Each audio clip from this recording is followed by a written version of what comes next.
One moment. So,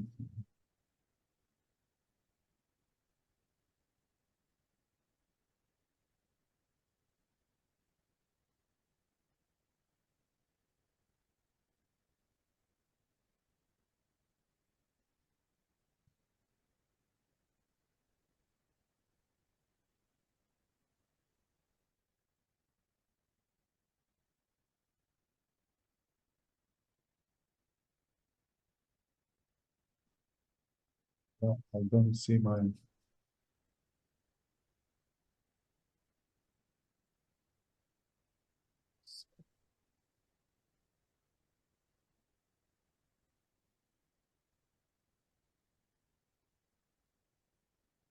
So you have to see in the middle, there is a share screen, a green Yes, icon. I got pressed this, but now it's giving me Zoom in to sign in Zoom. I don't know why. No, you're zoomed in already. You're signed in already. So just, is your presentation started? Start your Yes, presentation. I started my presentation.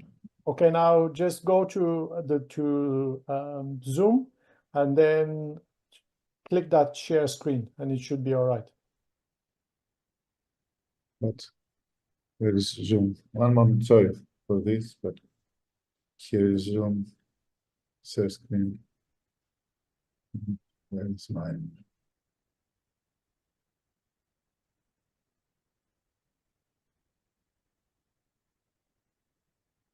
Yeah. Okay. Perfect. Now, perfect. That's it. Okay. Do you see it now? It's okay. Everything great. Please carry on. Okay. Thank you very much for the invitation. It's very nice to always to be in these events.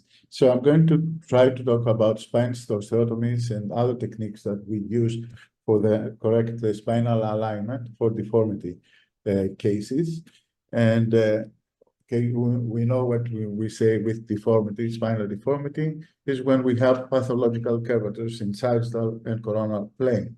And usually we have two different groups, and we have the young groups and also the older patients. In younger groups, usually the concern is the cosmesis, and in older patients, usually it's the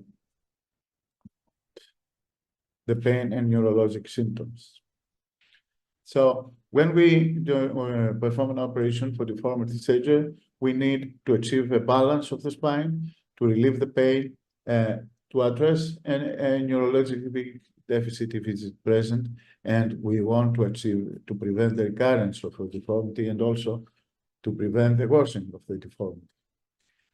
With the recent advances in spine surgery, with new techniques and new instrumentation, the development of neuromonitoring, the development of navigation and fluoroscopy, and also planning software, 3D printed models, and of course, the advancements of anesthetic care give us the chance to try to perform these operations in a different way, not as usual as open and also as MIS. You have to remember when we are operating these patients, we need to see many things like the posture, the muscle tone, the gait pattern, the motor and power and sensation, and also the reflexes. And usually it's good to record these all these so we can study patients with so you can use medical photography during the stage of treatment. And so we can view the extent of sagittal balance. We can check the compensatory mechanism of the patient, if there has a knee flexion, neck extension, gaze direction, as previous talker also mentioned. And usually we need to have good scoliosis and X-rays full spine. And I usually want to see from the base of the head, cervical, thoracic, lumbar, sacral, and the femoral heads, and in both AP and lateral views. But I don't want also to patient to support himself. He has to put his hands on the shoulders. And also we can use whole spine MRI, whole spine CT scan, especially for older groups, we need to check if there's osteoporosis. And we can also use these MRI sensitivity scans to help us have a 3D printed plastic model so we can understand the deformity in a 3D way. And also we need to check, we know all the parameters, spinal pelvic parameters, there were previous discussions about that. And usually when we want to see if there's an imbalance and if the C7 plumb line is outside sacrum, more SVA is more than 50 millimeters, pelvic tilt more than 20 degrees. And if we have an increased pelvic tilt with flexion of the hips, these are signs of imbalance.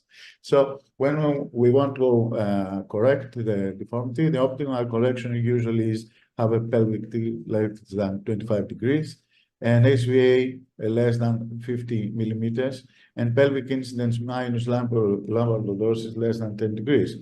But some surgeons say that aggressive correction, especially in the older patients, may increase the risk of pull-out, the risk of proximal junctional kyphosis and instrumentation failure. So usually in these patients, we need to see where to stop the deformity. It depends what is the underlying cause. If we have a neuromuscular deformity, we may need to go up to T2 or T3, and sometimes 10. We can use in the upper end of our construction hooks that resist in the pull-out, and also the use of cages can help us correct the balance and change the balance of the spine. And we must also see if we need to use osteotomies so we can help a rigid spine become flexible and put it in the correct position. And also you have to remember when we have a deformity, the position of the patient in the surgical bed is also very crucial.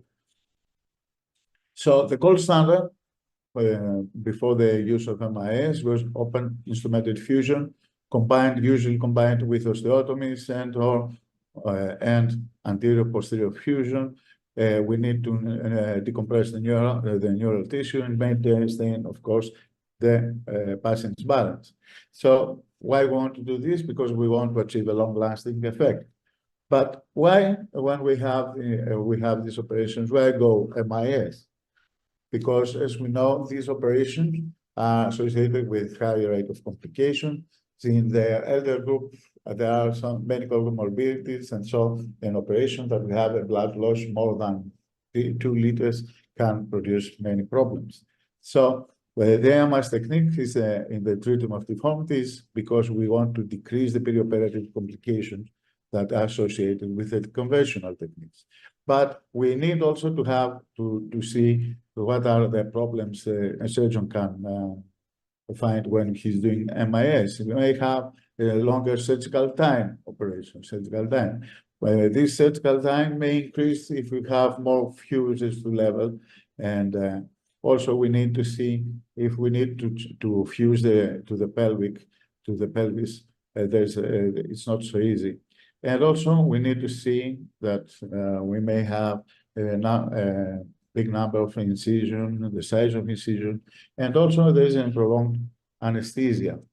So usually we need to see the factors that we need to address when we are deciding the appropriate surgery is if the rigidity of the deformity, is it rigid, it's flexible, the localization, if there was a previous surgery, if there are comorbidities, what is the physical status of the patient, and of course, what is the patient's postoperative expectation?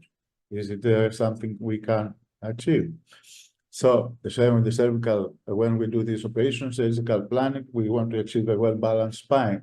And so, as we said before, we want an SVA less than 5 centimeters in younger patients. Elder patients who can have more than 5 centimeters, but must be behind femoral health. The pelvic tilt must be less than 20 degrees. Lumbar lordosis in plane plus or minus 9 degrees of pelvic incidence, and sacral slope 40 to plus minus 10 degrees. So you have also to, whenever you plan an operation, you have to see also the comorbidities, the spinal comorbidities. Is there osteoporosis? Is there another situation like ankylosing spondylitis? What other is there was a pre-existing scoliosis, kyphosis, and advanced degenerative changes. So when we do our planning, we need to consider some factors. We need to see how much correction we will do. Do we need an osteotomy? And what type of osteotomy? And how many osteotomies? Do we need to correct locally or global correction, global alignment? And how long we must be? How much stabilization we need to do? Do we need also to do decompression to the neural tissue? And if there is a previous surgery, what kind of implants there is and what we do about with them. So sometimes for the planning, it's good to have a paper printout of the radiographs, surgical plan software, and as we said before, a 3D printed plastic model. And usually the planning we do is a pedicle screw-based instrumentation. We may need to use pedicle hoops in the upper levels of the construct or some laminar clamps. And sometimes we can augment mouse screws with PMMA, especially in elderly patients with osteoporosis. And we may use 1 or 2 rods, rigid rods, titanium or cobalt chrome rods to enhance our stability. And when we plan, we need to have quite a setup. We need a cell saver, especially for patients that don't want transfusion, like Jehovah's Witnesses, but also in other patients. We can use controlled hypotension, and we need to have to sometimes transfuse blood. We can use also autologous blood transfusion, and we can use tranexamic acid. I think now it's almost imperative to do that in this case, this period of operations. And of course, we need to have all instrumentation. We may need a surgical bed that can be used for closing osteotomies, and also we can use, except the drills and the usual osteotomes, we can use ultrasonic or piezoelectric osteotomes that help reducing also the blood. And of course, neuromonitoring is a must, microscope. And of course, a good experienced anesthesiologic team, it's something you need to have. And also the possibility that these patients will need to go to ICU, EP ICU, you have to have this so it must be in good centers. And when you are going to do performance osteotomies, you have to choose what kind of osteotomy. I prefer to use the classification from the Schwab, and that means Schwab 1 is when we have a partial facet joint, 2 is complete facet joint, 3 is pedicle and partial body, 4 is pedicle disc partial body, and 5 and 6 complete vertebral disc, multiple vertebra and discs. And when do we do the procedure? We can either have incisions, that means stab wound incisions, or we can have some other kind of incision. We may have a middle incision to the skin and subcutaneous tissue, and then in the fascia we can have stab wounds. And so what we do with the surgical procedure? We usually use pedicle screws, MIS technique and system that the surgeon is used with.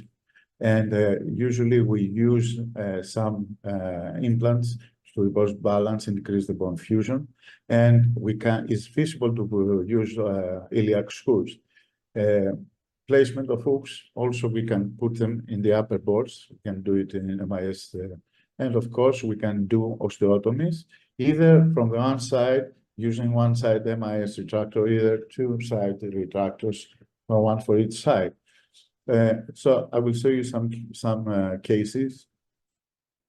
This patient number 1 is a case that sees a young woman, 59 years old, sorry, when she was operated. She had an instability at around 4 or 5, and she had Parkinson, and she overweight. As you can see, is 160 meters and 120 kilograms. So the one surgeon performed one level fusion L4, L5, and he thought it will be okay with his patient.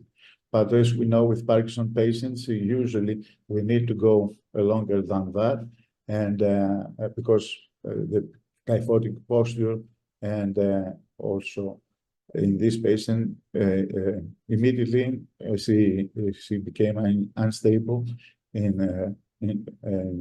adjusting levels, and she had extreme pain. And after the operation, she was in a wheelchair and couldn't move. Excuse me. As you can see, here is the full spine, and we see the kyphotic stance and also the scoliotic. And so we performed this surgery that we removed the screws at L4, L5. We put some percutaneous pedicle screw T10 S1. We did the discectomy L3, L4, L5 S1 and T leaves in the same levels, and correct typical levels, correct the deformity. And here is how you can see how what was the immediate response 1 day after the operation. Total duration was 5 hours, 200 ml of blood loss, and just 1 unit of part of we could also not give that. And she was extubated at the end of the procedure. She went for a PICU for 1 day, immobilized, stayed 4 days. But 5 months later, she started to have pain, low back pain. She couldn't stand erect, so we did a new CT scan and X-rays and so on, and we found that there was a fracture of the screw inside in S1 inside the bone. So we needed to reoperate. And what we did, we removed the cap heads of the 3. We did it mini open. We removed the cap heads of L4, L5, S1. And we bent a little bit the rod to remove it out of the head of the S1 screw. We removed the broken left S1 screw that was very difficult to us. And then we put a new pedicle screw. We insert an iliac screw, put back the rod, and we put a second rod to enhance the stability of the power of construct, as you can see here. I have to say that she fractured the screw, even though she had an L5S1, she had an implant. Total duration was 5 hours less. She didn't need to go to the ICU or PICU, no blood transfusion, and she went home in 3 days. I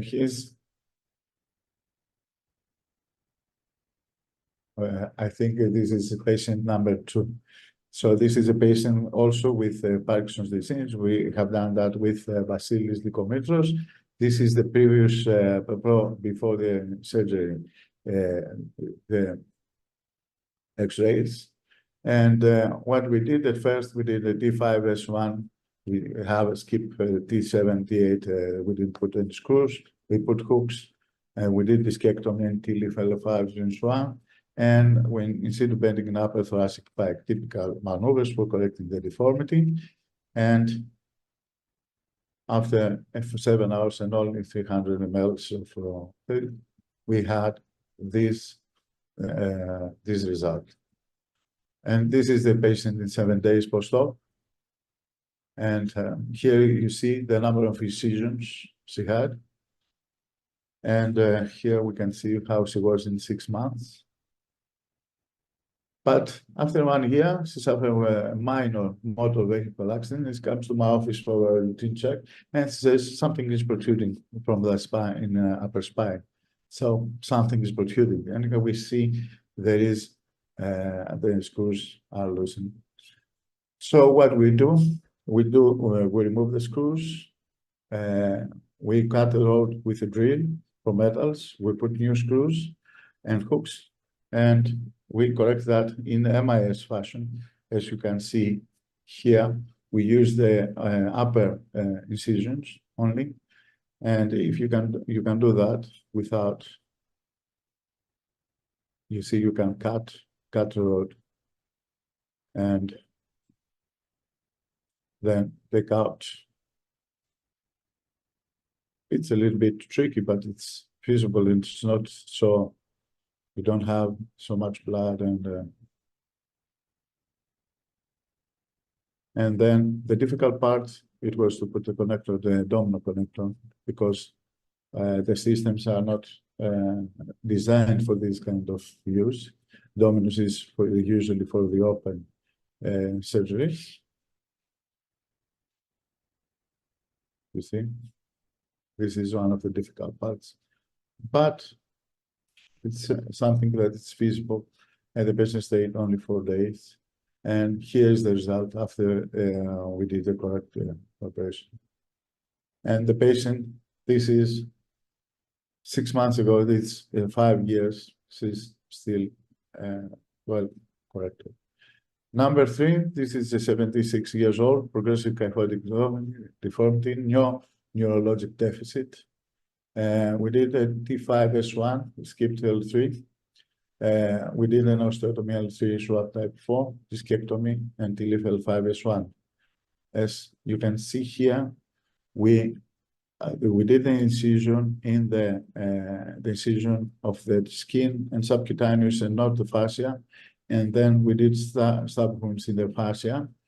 And with this, we could put the L5S1, also the TLIF, and we do the osteotomy. So, one moment. So, patient, the total surgery was 8 hours, almost 300 mL loss, and 1 pack of red bloods. Extubated, the end of procedure, PICU for 1 day, hospital stay, mobilized the next day, and hospital stay was for 5 days. You have to look, this is the correction, but you have to see also here that when you do this, you have to put a very good sutures, because there is a fluid collection, and even if you put some drainage, you may have fluid, and there is a possibility that you may develop some infection. So it's crucial to have very good sutures.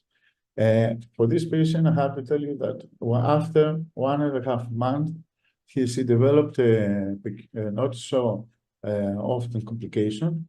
He developed a post-operative polyneuropathy of type of Guillain-Barré, but she recovered completely. It's something that sometimes, if you operate, do a big operation, you have to have in mind that this patient can develop a polyneuropathy like a Guillain-Barré. So usually the open operations are very high risk operations. They have complication, intraoperative, almost 7% in VCR, where they have 39% of perioperative complication, 42 postoperative complication. And the general complication rate is 38%. So when we want, you have a big rate of infection, major neurological and geographical complications.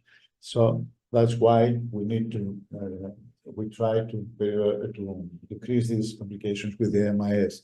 You have to also have in mind the late complications of these operations, that's epilepsy, implant failure, adjacent fractures, correctional loss. And late complications almost 34%, revision rate of up to 18%. So, in conclusion, minimal invasive approach with osteotomies and all the instruments we have and the techniques, it's feasible and can reduce the blood loss, the pain, the ICU, and hospital stay. Thank you very much.